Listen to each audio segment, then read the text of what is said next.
कर सकते हैं। जैसे ये आर्टिस्टिक है, ये क्या है, ये एक इंटेलेक्ट का है, जहां पे इसका इंटेलेक्ट आ रहा है। ठीक, तो इस तरीके से आर्टिस्टिक यूज कर सकते हो रुब्रिक। सेंसोरियस, ये किसका रुब्रिक है, विल, इंटेलेक्ट, मॉरल में मोरल का। ठीक, कि इनका मॉरल कैसा है, सेंसोरियस। अब ये क्या कर रहे हैं फोटो में, सेंसोरियस लोग मैग्नीफाइंग ग्लास ले लेके ढूंढते हैं गलतियां, फॉल्ट फाइंडिंग। सही खाने में भी कह देंगे कि आज नमक कम था, नमक थोड़ा सा ज्यादा हो गया, ठीक, मिर्चा ज्यादा हो गया, ग्रेवी सही नहीं बनी, ठीक, ग्रेवी में रेडनेस नहीं आया। ठीक है, तो इस तरीके से फॉल्ट फाइंडिंग, सेंसोरियस, कमी निकालना। ठीक है, तो यूजुअली इंक्लाइन टू जज सीवियरली एंड फाइंड फॉल्ट, कमियां निकालना, कमियां ढूंढना। हमारे यहाँ एक सीनियर थे, वो अक्सर मेस के खाने से परेशान रहते थे। मेस में कभी अच्छा खाना, यूजुअली होता है कि मेस में खाना नहीं सही बनता, लेकिन अगर किसी दिन सही बना है या सही भी बना है तो भी कमी निकाल देना।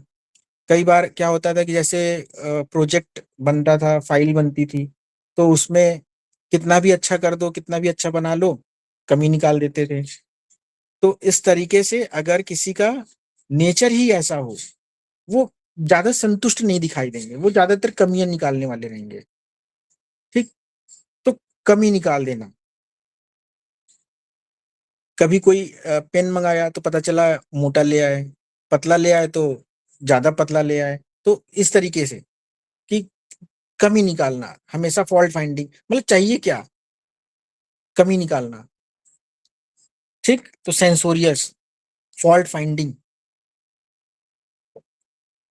अब इसका एक्सप्रेशन देखो कैसा है फीमेल का। ठीक, कितनी खराब घड़ी है, कितना खराब कपड़ा है, कपड़ा सही नहीं है, कंटेम्प्ट करने वाला। इसका एक्सप्रेशन ऐसा है, कंटेम्प्ट करने वाला। कंटेम्प्ट का क्या है meaning, the act of despising, the state of mind of one who despises. ठीक, जो कमी निकाले वो कंटेम्पचुअस हुआ, जो ये फील करे वो डिस्पाइज हुआ। ध्यान समझो हमने क्या बोला, जो कमी निकाले वो कंटेम्पचुअस हुआ, जो फील करे वो डिस्पाइज हुआ। मतलब जैसे ये लड़की कमी निकाल रही है, तो इसने, इसका नेचर कैसा हुआ, कंटेम्पचुअस हुआ। अगर इसने हमारे किसी चीज में कमी निकाली, राइटिंग में कमी निकाली कि राइटिंग बड़ी घटिया है, खराब है, ठीक, तो और हमने उस चीज को लेके फील किया, तो हमारे में डिस्पाइज्ड लिया जाएगा। ठीक है, लेकिन इसका अगर केस लेंगे तो इसमें कंटेम्पचुअस लेंगे। ठीक, कि ये कंटेम्प्ट करने वाला नेचर है। ठीक, कमी निकालने वाला, नीचा दिखाना, एग्जैक्टली कमी निकालना तो सेंसोरियस हो गया। कंटेम्पचुअस है तिरस्कृत करना, नीचा दिखाना। ठीक, जैसे एक बार, बोझी हाँ, बोझी जो पीछे वाला रूब्रिक था उसमें भी तो कमियां ही निकाल रहे थे वो, हाँ, तो इन कमी दोनों में निकाल, फर्क क्या है? उसमें हाँ दोनों फर्क ये है कि कंटेम्पचुअस में नीचा दिखा रहा है, डिस्पाइज कर रहा है, सेंसोरियस में कमी निकाल रहा है। जैसे हमने बोला ना कि उसमें तिरस नीचा नहीं दिखा रहा है, सेंसोरियस में फाइल्ड फॉल्ट फाइंडिंग है, नमक कम है, ठीक है, कमी निकाल दिया। ठीक है, नमक कम है, मिर्च ज्यादा हो गया, सही नहीं बना। ठीक, लेकिन उसमें एग्जैक्टली थोड़ा सा शैलो है वो, ये डीप है, ऐसे समझो। सेंसोरियस इज शैलो, मतलब हल्का है वो, ये और डीप चला मतलब गया, बोझी उसमें कमी निकालने के साथ नीचा दिखा दिया। ठीक है, बोझी मतलब इसमें ये है ना कि कंटेम्पचुअस में कि उसका कहीं ना कहीं जो इंटेंशन है वो उसको बेइज्जती करवानी, उसकी बेइज्जती करनी है, इसलिए वो कमी निकाल रहा है, नीचा दिखा हाँ रहा है। हाँ, ठीक। सेंसोरियस में कमी निकाल रहा है कहीं ना कहीं उसमें भी, लेकिन वहां पे कम है उसकी इंटेंसिटी, लेकिन इसमें तो क्लियर कट है, नीचा दिखा रहा है। जैसे अभी हम एग्जांपल देने जा रहे थे कि हमारे पास एक पेशेंट आए जो बड़ी छोटी क्लिनिक बना रखी है आपने, ठीक। चलो ठीक है, क्लिनिक उनके एक्सपेक्टेशन के अकॉर्डिंग हमारी छोटी भी हो सकती है, बहुत सारे लोगों के अकॉर्डिंग क्लिनिक हमारी अच्छी भी है। बहुत सारे लोग कहते हैं कि डॉक्टर साहब होम्योपैथी क्लिनिक इतनी अच्छी नहीं हमने देखा कभी, बहुत सारे लोग कहते हैं। लेकिन उनका परसेप्शन कैसा था? उनका परसेप्शन था कि चलो ठीक है, किसी को नहीं पसंद आया तो क्या कोई ऐसे कंटेम्प्ट करता है? कंटेम्प्ट करता है कि बड़ी छोटी क्लिनिक बना रखी। वे ऑफ एक्सप्रेशन देखो, उसका बात करने का स्टाइल देखो, वो कैसे बोल रहा है, ठीक है।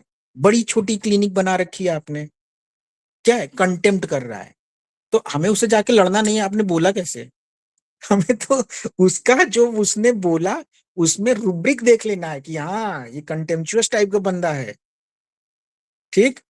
ये कमी निकाल के हमें क्या फील करा रहा है, कंटेम्प्ट कर रहा है, ठीक। बॉस ये तो ऐसे, सुपीरियोरिटी कॉम्प्लेक्स भी तो हो सकती है उसके, कि वो हाँ तो सुपीरियर इसके बनना चाह रहा तभी है। तो, हाँ तभी तो यही सब तो समझना है। ये कंटेम्पचुअस उसका नेचर हुआ। परसेप्शन क्या है, डिल्यूजन ग्रेड तो नहीं है। जैसे हॉटी बताया हमने, उसके पीछे डिल्यूजन ग्रेड तो नहीं है। तो यूजुअली ये सारे रूब्रिक्स पीछे छूट जाते हैं। तो हम ऐसे पेशेंट्स में कई बार परसेप्शन वाले रूब्रिक यूज करते हैं, तभी तो हम बता रहे हैं। अब देखो कितना आसान हो गया आपके लिए, पकड़ लिया आपने, ठीक। कि कंटेम्पचुअस बंदा हो सकता है अपने आप को सुपीरियर शो कर रहा, तो सुपीरियर शो कर रहा है, it means he is delusion great. देखो आपने ये रूब्रिक बता दिया, हमें बताना ही नहीं पड़ा, ठीक है। ऐसे ही कई बार जो डिल्यूजन ग्रेट वाला होगा वो हो सकता है बहुत स्मॉल हो, वो अपने आप को जो बोस्टिंग कर रहा था जैसे अभी हमने बताया, तो हो सकता है उसके परसेप्शन में कहीं स्मॉलनेस हो। तो अगली जो क्लासेस होंगी, में भी हो सकता है शिशिर भैया लें आगे की क्लास, तो उसमें आपको वो इन्हीं सब चीजों के ऊपर बताएंगे, ठीक है। कि कैसे हमें ये देखना है कि ये डेवलप कैसे हो रहा है, ठीक है। तो अभी ये समझ में आ गया, कंटेम्पचुअस, सेंसोरियस। जी बॉस। रिपल्सिव का मतलब क्या होगा? क्या?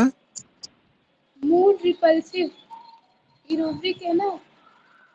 Mood mood repulsive?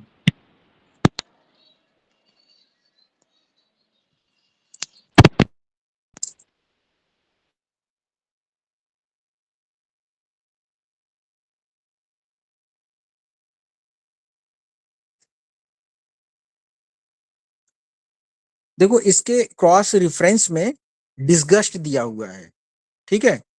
और रिपल्सिव का मतलब जो हुआ, जैसे अभी हमने एक शब्द यूज किया था रिपग्नेंट, अभी जब ऑर्गेनन वाला पार्ट बता रहे थे, तो वैसे ही रिपल्सिव भी है, मतलब कुछ ऐसा जो अनप्लीजेंट है, अनएक्सेप्टेबल है, ठीक है। रिपल्सिव जो रिपल रिपेल कर रहा है, रिपेल से बना हुआ है रिपल्सिव। रिपेल, रिपेल क्या है? जिसको, जैसे मैग्नेट को हम लगाते हैं, सेम पोल रहता है तो क्या करता है, रिपेल करता है, ठीक। रिपेल करता है ना, उसको सेम पोल में हम करते हैं तो वो रिपेल करता है। तो वैसे ही कुछ ऐसा जो हमें एक्सेप्ट नहीं है, अनएक्सेप्टेबल है, रिपल्सिव, ठीक। तो यही है मूड रिपल्सिव, ठीक है। अब इसके क्रॉस रेफरेंस में क्या है, डिसगस्ट, किसी को कुछ ऐसा जो घिन पैदा करे, तो और इंटेंस हो गया, डिसगस्ट हो गया। फिर एक है कि अभी हमें घिन नहीं महसूस हो रहा है, घृणा महसूस नहीं हो रही अंदर से, ठीक है, तो रिपल्सिव है। लेकिन उसी का इंटेंस फॉर्म क्या है, डिसगस्ट, ठीक है। ऐसे समझो कि कोई अनप्लीजेंट स्मेल आ रही है, वो हमें अच्छी नहीं लग रही है, लेकिन वो अनप्लीजेंट स्मेल ऐसी हो गई जिसमें हमें घिन आने लगे, ओ ओ आने लगे, नौजिया होने लगे, समझ रहे हो, तो वो डिसगस्ट हो गया। ठीक, तो mood repulsive is less intense then disgust. Repulsive में हमें वो चीज अनप्लीजेंट, अनएक्सेप्टेबल लग रही है, ठीक, और उसी की इंटेंसिटी बढ़ जाए तो डिसगस्ट हो जाएगा। ठीक है, दोनों आसपास हैं। जैसे आप बोस पढ़ते जी, ना, और जैसे आप रूब्रिक पढ़ते हो, हेट्रेड पढ़ते हो और इम्बिट नहीं, सॉरी, शायद हाँ इम्बिटर्ड ही है, हाँ इम्बिटर्ड ही है, ठीक, इम्बिटर्ड और हेट्रेड, ठीक, मन में कड़वाहट और हेट्रेड दोनों आसपास हैं। ठीक है, हेट्रेड में क्या है, घृणा है। एम्बिटर्ड में उसका हेट्रेड का हल्का है कि चलो ठीक है, मन में कड़वाहट है लेकिन बात हो जाती है, ठीक, वही इंटेंस हो जाए तो क्या हो जाएगा, हेट्रेड हो जाएगा। तो ऐसे ही आप चीजों को कई बार ऐसे भी समझना पड़ेगा। ठीक है, क्लियर? हाँ, अब बोलिए, क्या कौन बोल रहा था? बोस जी, ये मीन्स जो डिसगस्ट है और हेट्रेड है, तो ये हम्म, दोनों सेम सेंस है कि इनमें कुछ डिफरेंस है? नहीं, अलग है। डिसगस्ट जो है अलग है। डिसगस्ट है जो, जैसे जैसे हमने बताया, जैसे आप वॉमिटिंग देख लो, हालांकि ये कई बार कई सेंसेस में यूज होता है, डिफरेंट सेंस में यूज होता है। जैसे मान लो कोई यंग यंग लड़की है, ठीक है, और वो अपने मदर को किसी दूसरे पर्सन के साथ रिलेशनशिप में देख रही है, ठीक, वो जो सिचुएशन है वो डिसगस्ट वाली है। कोई यंग लड़की जो अपने मदर को देख रही है या फादर को देख रही है किसी और के साथ रिलेशनशिप में, ठीक, वो उसके लिए क्या है, वो डिसगस्टिंग है कि हाउ बहुत she is sleeping with someone else. हाँ बोलो। बहुत यहाँ फिर हम वो भी तो सोच सकते हैं, अडल्ट्रेशन। जैसे आप बता रहे हैं कि अगर कोई मान लो रिलेशनशिप में दूसरे के साथ अगर देख लेता है, मतलब जो भी है, तो हाँ, अडल्ट्रेशन भी नहीं तो नहीं, तो ले सकते इसमें हैं। समझो समझो, बता रहे हैं। देखो, जैसे जो लड़की ने देखा उसको डिसगस्ट महसूस हो रहा है, जो गलत कर रहा है उसमें एडल्ट्रेशन लेंगे। एडल्ट्रस रूब्रिक है, एडल्ट्रेशन नहीं है, एडल्ट्रस है। एडल्ट्रस का मतलब क्या है, जो मल्टीपल रिलेशनशिप में इन्वॉल्व हो उसमें। हालांकि ये चीजें ना बड़ा कॉमन हो गया है आज के समय में, तो आप ऐसे रूब्रिक्स को लोगे तो मिसगाइड ही होगे। इसीलिए तो बता रहे हैं कि हमें तो कॉमन चीजों को नहीं पकड़ना है आज के समय में, ये चीजें कॉमन हो चुकी हैं। ठीक है, एडल्ट्रस जो है बहुत कॉमन हो गया है, मतलब इसमें आप पहले के जमाने में ये चीजें अनकॉमन थी, इसलिए देखो दवाइयां कितनी है इसमें, एडल्ट्रस में बहुत कम दवाइयां हैं, ठीक, लेकिन अब तो बहुत सारी दवाइयों में आपको मिलेगा, बहुत सारी मेडिसिन में मिल जाएगा एडल्ट्रस। ठीक है, तो हम लोग एडल्ट्रस पे कैसे आ गए? 19 दवाइयां हैं एडल्ट्रस में।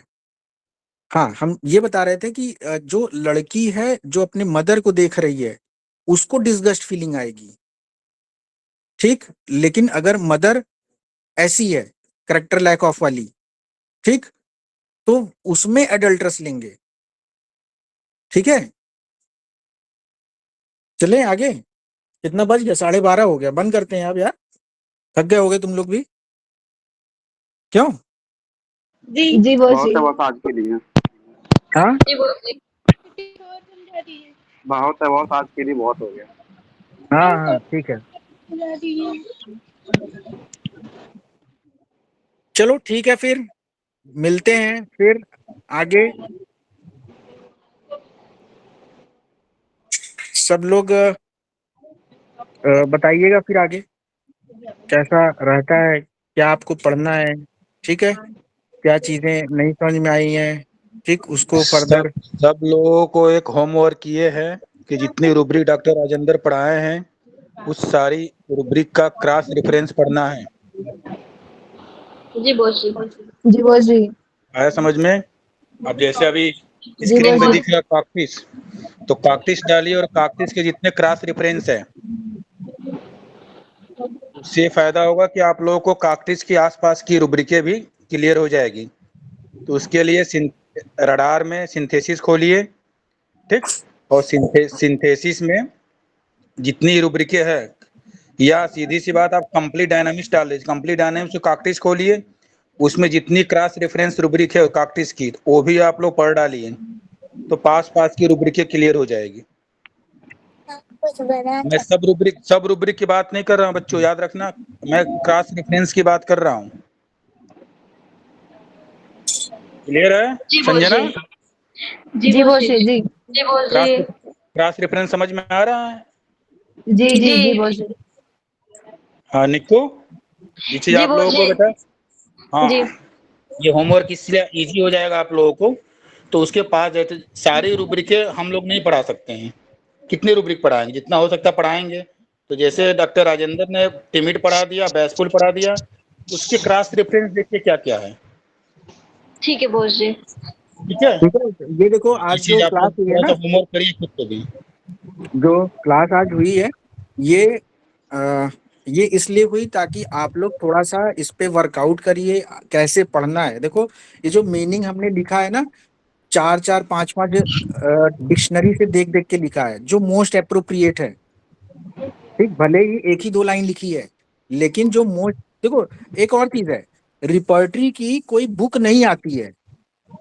जो मेंटल रूब्रिक्स की बुक है वो कोई कंप्लीट नहीं है। बुक तो आती है, बहुत सारी बुक आती हैं, ठीक, लेकिन कोई कंप्लीट बुक नहीं है जिसमें आपको कि सारी चीजें जो हमने आज एक्सप्लेन की हैं वो सारी चीजें आपको बुक में लिखा हुआ मिल जाएगा और आप उससे वो रूब्रिक ले लोगे। ये चीज नहीं हो पाएगा। ये चीज आपको केसेस से, डिफरेंट लोगों के एक्सपीरियंसेस से, उसने कब कैसे सिचुएशन में इस्तेमाल किया, कब कैसे वो ऐसे ही हम लोगों ने भी सीखा है। डिफरेंट सेमिनार्स में गए, वहां पे सर लोगों ने बताया और डिफरेंट केसेस को सुना, तो टाइम लगता है। ऐसा नहीं है कि ये हमने एक लेक्चर ले लिया तो सारे रूब्रिक्स क्लियर हो जाएंगे। आप डिफरेंट सिचुएशन, अभी तो आपको थोड़ा बहुत कंफ्यूजन होगा कि अरे इसमें इम्प्रेशनेबल लेंगे कि क्या लेंगे। ठीक, अभी इसमें हमको लग रहा है 10 रूब्रिक और होंगे, तो फर्दर अब कभी टाइम रहेगा तो हम इसको और इसको इंक्लूड करेंगे। अभी बहुत सारे रूब्रिक हैं, बहुत सारे रूब्रिक हैं जो यूजफुल है, जो यूजुअली यूज होते हैं। लेकिन अब क्या है कि अभी हमने एक डायरेक्शन दिया कि आप इस तरीके से रूब्रिक को समझो, उसकी मीनिंग को देखो, और आगे फर्दर कभी कुछ पूछना हो तो पूछो। जैसे आप लोग क्वेश्चन पूछते हो तो थोड़ा समझ में आता है कि हाँ आप लोग समझ रहे हो, ध्यान दे रहे हो। ठीक, तो चलो आज यहीं तक समअप करते हैं। क्लास कैसी रही आप लोग फीडबैक में मैसेज करके। इसीलिए राजेंद्र, मैं इन लोगों से बताया, संजना निक्कू में बोलता था ना, एक रूब्रिक की कम से कम 4 या 5 डिक्शनरी से मीनिंग लिखिए। हाँ जी आ रहा समझ में? तो अगर आप 4 या 5 डिक्शनरी से लिखेंगे तो 4 या 5 राइटर की, ऑथर की, उस मीनिंग की आपको मतलब समझ में आएगा। समझ में आ रहा है? जी। हाँ, तो कम से कम 4 से 5 राइटर की मीनिंग चाहिए, यानी 4 से 5 डिक्शनरी की मीनिंग चाहिए। ठीक है बॉस जी। उससे आप लोगों को उस रूब्रिक की कम से कम 4-5 व्यू मालूम चल जाएगा, और साथ में प्रैक्टिकल व्यू, क्लिनिकल व्यू, जो मरीज ने क्या बोला वो तो मान लो पता चलेगा धीरे धीरे। ठीक है जी, चलो बॉस जी एक ये लास्ट क्वेश्चन था कि जो अभी इन्होंने बॉस जी ने बताया कि टिमिड, बेसफुल और ऑकवर्ड है, तो जो ये ऑकवर्ड है इसको हम लिटरल मीनिंग में लेते हैं